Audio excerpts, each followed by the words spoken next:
Hello बच्चों, मैं महेश रामनानी एक बार फिर से स्वागत करता हूं आपका आपके अपने चैनल पे जिसका नाम है डेरिवेशंस ऑफ फिजिक्स।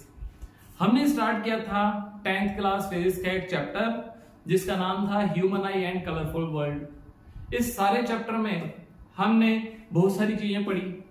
ह्यूमन आई के बारे में पढ़ा, ह्यूमन आई से रिलेटेड डिफेक्ट्स देखे, प्रिज्म के बारे में देखा, प्रिज्म से जब मोनोक्रोमेटिक लाइट पास होती है तो कैसा बिहेव शो करती है, व्हाइट लाइट जब पास होती है तो कैसा बिहेव शो करती है। यहाँ पे व्हाइट लाइट जब पास हो रही थी तो 7 डिफरेंट कलर में डिवाइड हुई थी। इस फिनोमेना को हमने डिस्पर्जन बोला था। फिर रेनबो की फॉर्मेशन देखी थी। रेनबो में 2 टाइप के फिनोमेना होते हैं, एक डिस्पर्जन और एक इंटरनल रिफ्लेक्शन, ये देखा। इसके बाद हमने एटमॉस्फेरिक रिफ्लेक्शन देखा। एटमॉस्फेरिक रिफ्लेक्शन में हमने देखा कि स्टार्स जो होते हैं वो ट्विंकलिंग करते हुए क्यों नजर आते हैं। इसके बाद हमने टिंडल इफेक्ट देखा जहां पे हमने कुछ कोलाइडल पार्टिकल्स की बात की थी और स्काई का कलर ब्लू क्यों अपीयर होता है इसका रीजन पड़ा था। हालांकि मॉर्निंग और इवनिंग में सन जो होता है वो रेडिश क्यों अपीयर होता है ये भी हमने देखा था, बट ये सिलेबस का पार्ट नहीं था।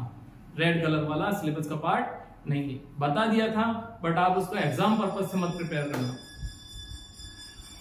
आज जो हम करने वाले हैं ये न्यूमेरिकल पर्पज से करने वाले हैं। बच्चों क्या होता है, आंखों से रिलेटेड हमने 3 डिफेक्ट्स तो पढ़े थे, बट यहाँ पे 2 डिफेक्ट्स ऐसे हैं जिनसे रिलेटेड न्यूमेरिकल्स भी बन सकते हैं। ज्यादा कुछ हार्ड न्यूमेरिकल्स नहीं होते हैं, ठीक है, बट फिर भी आया है तो देखना तो पड़ेगा।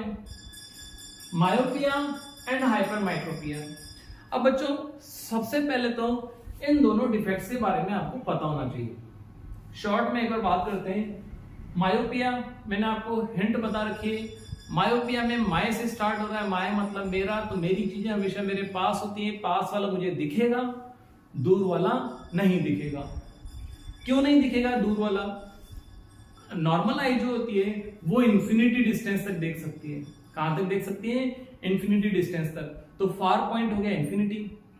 बट जिस ऑब्जेक्ट को या जिस पर्सन को मायोपिया हुआ है उसका जो फार पॉइंट है वो इंफिनिटी से थोड़ा आगे शिफ्ट हो चुका है। कहां शिफ्ट हो चुका है? इंफिनिटी से थोड़ा आगे। जैसे सपोज करते हैं ये वो पर्सन है, इसका नाम है गोलू। अब ये जो गोलू है, गोलू को मायोपिया हो गया है। अब मायोपिया हो गया है तो इसको कोई लेंस लगाना पड़ेगा। कौन सा लेंस हम लगाते हैं? कॉन्केव लेंस लगाते हैं। तो इसकी आंखों के यहां पे कॉन्केव लेंस लगा दिया।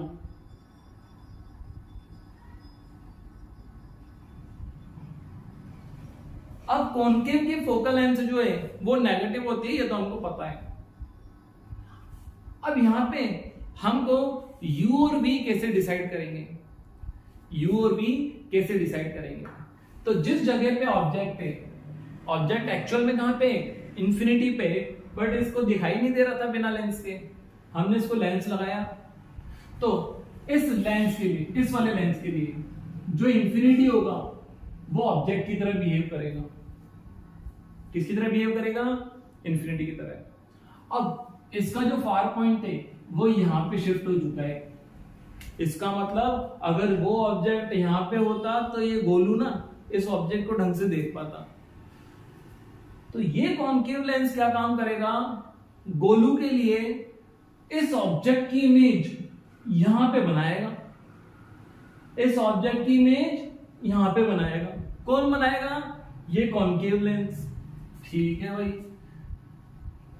मान लेते हैं ये डिस्टेंस हो गई है 2 मीटर, 2 मीटर या फिर 200 सेंटीमीटर। बस हमको u पता पड़ गया, हमको v पता पड़ गया, फोकल लेंथ निकाल देंगे। अच्छा सर साइन। बच्चों देखो, लाइट हमेशा लेफ्ट साइड से जब भी आती है तो u नेगेटिव और v भी नेगेटिव। v कितना है हमारा? उसका फार पॉइंट जो शिफ्ट हो चुका है 200 सेंटीमीटर पे। तो 200 सेंटीमीटर पे हमको इमेज बनानी पड़ेगी। ठीक है सर, फोकल लेंथ निकाल के दिखाओ। अभी लो, फोकल लेंथ नेगेटिव आनी चाहिए ना। नेगेटिव आंसर आएगा मतलब हमने सही किया है। 1/v minus 1/u। कौन सा फॉर्मूला है? लेंस फॉर्मूला है। 1/f is equal to 1/-200 minus infinity. 1 upon infinity 0 हो गया, इसको हटा दो सीधा ही, इसका जस्ट इनवर्स करेंगे तो फोकल लेंथ आ गई 200 सेंटीमीटर, आ गई फोकल लेंथ। अच्छा बच्चों, कभी कभी क्या होता है कि पावर भी निकालने के लिए बोल दिया जाता है, तो पावर का फॉर्मूला होता है 100/f डायोप्टर। ऐसे तो 1/f होता है, लेकिन जब फोकल लेंथ सेंटीमीटर में हो तो हमको पावर का फॉर्मूला यूज करना चाहिए 100/f। 100 एज इट इज रखेंगे, f की वैल्यू जब -200 रखेंगे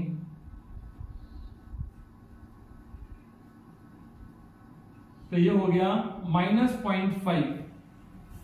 -0.5 डायोप्टर का एक कॉन्केव लेंस रिक्वायर्ड होगा, या फिर 0.5 डायोप्टर का एक कॉन्केव लेंस रिक्वायर्ड होगा। इससे ये गोलू जो है दूर के ऑब्जेक्ट्स भी क्लियर देख पाएगा। आई थिंक सब क्लियर हो गया होगा।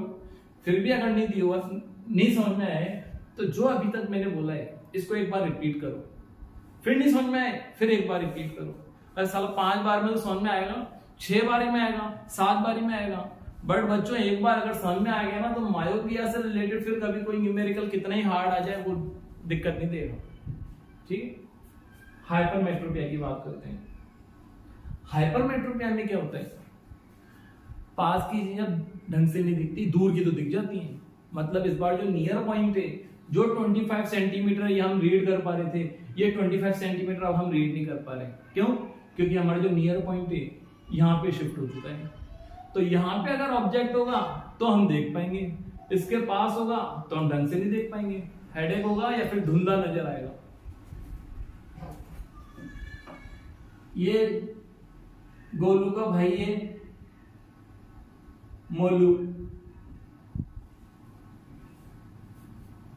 गोलू को हुआ था मायोपिया, मोलू को हुआ है हाइपरमेट्रोपिया।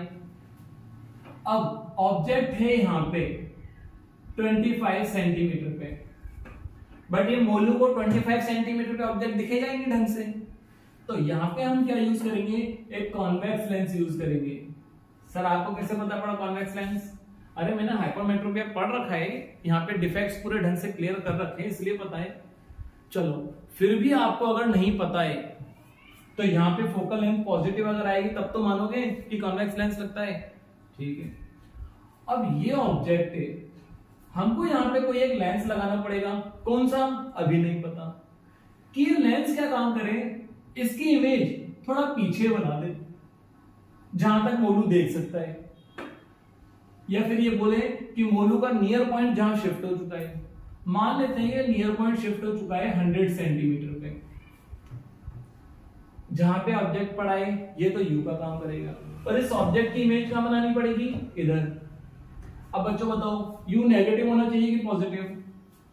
ये देखो यहां से लाइट चलेगी तो लाइट लेफ्ट से चल रही है ना, लेफ्ट से चल रही है तो यू हमेशा नेगेटिव, लेफ्ट साइड की डिस्टेंसेस सारी नेगेटिव। अब v बताओ कितना होगा, v भी लेफ्ट साइड में ही है, लेफ्ट साइड में तो ये -100 होगा। तो फोकल लेंथ निकालते हैं यार अपन, तो फालतू बकवास नहीं करते हैं। 1/v - 1/u 1/f is equal to -1/100 -1/25 minus minus plus